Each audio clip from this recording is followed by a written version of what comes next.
The day we all arrive for trips, it may seem like we're all on the same playing field. But of course, that is far from true, as we've been learning how one's intersectional identity is integral in determining someone's unique experience. However, one thing that is constant for every Dartmouth student is the education offered. Once we're here, we all have access to the same classes during course selection, and ultimately have all the same set of options in front of us. So if we're all given the same choices, how does our gender play into these choices, and how is that reflected at Dartmouth? We decided to explore how gender is represented and talked about in STEM departments here, and identify how the stigma around women in STEM has changed over the years.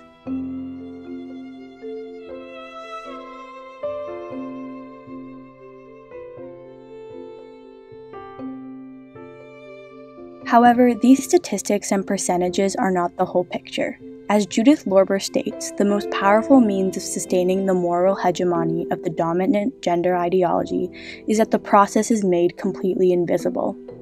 To give you, our audience, the most thoughtful and real analysis, we have to do a deeper dive into the classroom and into the experiences of current students and professors so we can accurately convey how gender still affects our STEM departments today, and make these invisible processes more visible.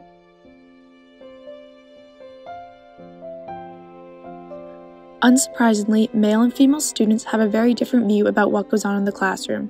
Here's what STEM majors at Dartmouth have to say. Do you notice a gender disparity within your classes?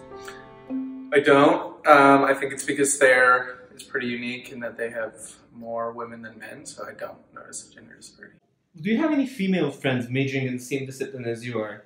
And how does the number compare to their male counterparts? That's a good question. There are plenty of female CS majors, if I can remember. But I'm not sure. I haven't really taken a look and counted.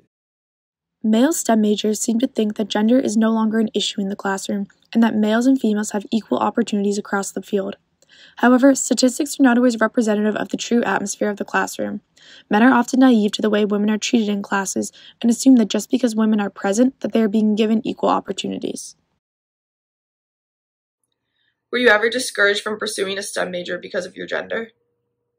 I did think that there was a stigma against women in math just because it's kind of weird being one of the few females in a math class, but not as much for neuro. At Dartmouth, I already knew I was pretty set on what I wanted to pursue, and being good at it, of course, gave me more encouragement. Therefore, I continued to do it. Of the 9 girls in my lacrosse class, I'm one of the 2 STEM majors, and the rest are government. Did you ever feel not smart enough to be a STEM major? Yes, all of the time. While females are represented well in the neurological sciences and engineering departments at Dartmouth, these are both programs that the school has made an active effort to invest in, and not representative of the STEM field as a whole. Despite the apparent gender equality, female engineering students have insisted that they would like to have more female professors at Thayer. Currently, out of 53 core faculty members, only 10 are women. Christine Kanoff, a 2015 Thayer graduate, said that people often assumed that she would rather work on the design and creative portions of projects rather than the mechanical aspects, just because she was a woman.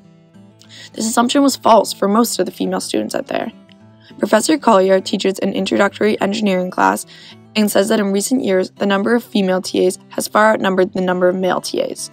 However, he does admit that there have been numerous situations where dynamics between men and women within a group have not been optimal. This reiterates the ideal that gender equality cannot be fixed just through statistics, and that many males are still turning a blind eye towards the issue. Many male students assume that there is gender equality in their classes, but when they are really forced to think about it, quickly realize that that is not the case. Dartmouth needs to continue working to achieve gender equality across all of its STEM departments, not just in the numbers, but in the classroom culture as well. Gender roles start influencing our behaviors at a very early age. Many of the readings we've done in class have described how childhood gender socialization causes individuals from a young age to unconsciously develop personalities based on reinforced gender norms. These gendered personalities are reflected in automatic behaviors in the classroom that are starkly different for men and women. I do think men are more like aggressive in classes. Sometimes guys like try to play it cool, but really are sneaky smart. Feminist philosopher Marie McCullough explains how girls are raised to develop blurred ego boundaries and to care for others over themselves, while men develop well-defined ego boundaries and have a much stronger sense of confidence in themselves and their own needs. As we talked to professors in the CS department, we found that these gendered attributes were very present in classroom participation.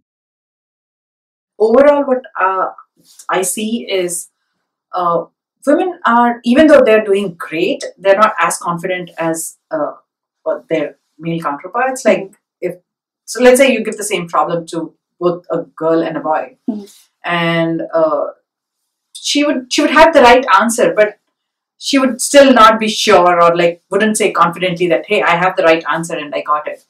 And if they feel like they don't know something, they won't feel as encouraged as the guys to speak out and let us know what they don't know. To some degree, they are more afraid of making mistakes, but the guys are fine. They will raise a hand and let you know, and they don't feel shy about it.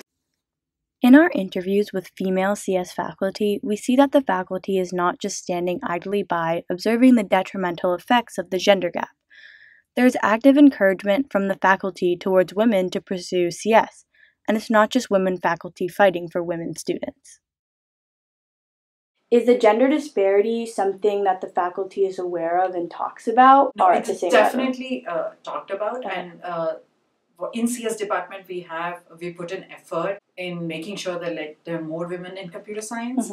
And let's say the other thing which we do in CS1 is if I see there are some women who are doing really great, I encourage them to pursue CS10 and not just drop out like after CS1, but try CS50 or some other courses and see if they can either minor or major in computer science. It's not just me who does it. This is something which I learned from my colleague. All the other professors whom I've worked with for CS1 are male professors, and I've learned a lot from them about how to encourage women in computer science. We have been trying very hard in the recruitment, faculty recruiting, have more diversity in the faculty, with more women, female faculty in the department. I can see more role models. As Lorber states, because gender is a process, there is room not only for modification and variation by individuals and small groups, but also for institutionalized change. As an academic institution, Dartmouth has been able to recognize the gender disparity within their STEM departments, but also not let an increasing percentage of women halt an ongoing process of institutionalized change. Definitely, I can say the numbers are increasing from the first time I was part of CS1 staff to now. And how long have you been here? I've been here since 2016 fall. But what I've seen in CS1 is the confidence with which they come in, to the confidence with which they go out. I've seen the girls have a huge jump in their confidence, but if you see the boys, I don't see that bigger jump. So I really like that part of teaching CS1 to show them that they can do well in computer science. I've definitely noticed that as well. Our college has come a long way in its relationship with women that started with a very stubborn transition to coeducation. But today, although many of these sexist roots are still present, the efforts of first, second, and third wave feminism have paved the way for many feminist-thinking faculty and students to fight to empower women in all areas on our campus today.